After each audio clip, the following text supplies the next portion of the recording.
என்னுடைய வீட்டில் அனைத்து உறுப்பினர்களும் தங்களுடைய கிரியையில் ஆசீர்வதிக்கப்பட்டு இருக்கிறார்கள். நாங்கள் வரும்போதும் வெளியே செல்லும்போது ஆசீர்வதிக்கப்பட்டு இருக்கிறோம்.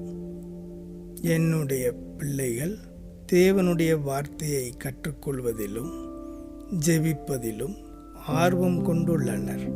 அவர்கள் வெளிப்படையாகவும் தைரியமாகவும் தேவனை துதிக்கின்றனர்.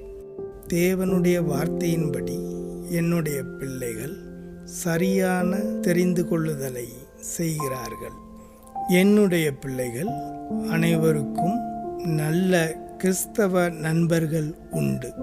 அவர்களுக்கு தகுந்தவாறு ஏற்ற வேளையில் நல்ல கணவனையோ நல்ல மனைவியையோ தேவன் கொடுப்பார்.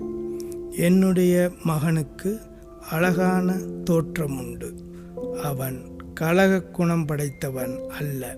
என்னுடைய மகள் தேவனுடைய ஞானத்திலும் ஒழுக்கத்திலும் சிறந்தவள்.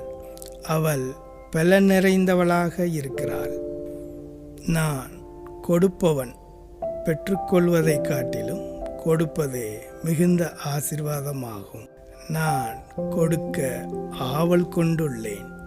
எந்த நேரத்திலும் கொடுப்பதற்கு என்னிடம் நிறைய பணம் இருக்கிறது.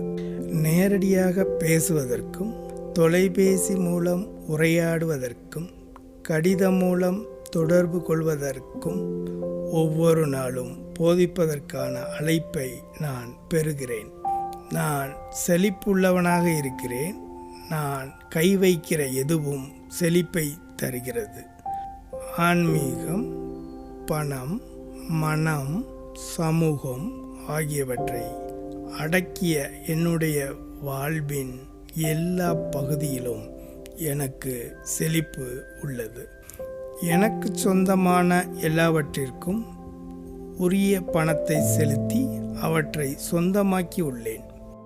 கிறிஸ்துவுக்குள் எவரையும் நேசிப்பதைத் தவிர எவருக்கும் கடன்பட்டு நான் திருப்பிக் கொடுக்க வேண்டியது இல்லை.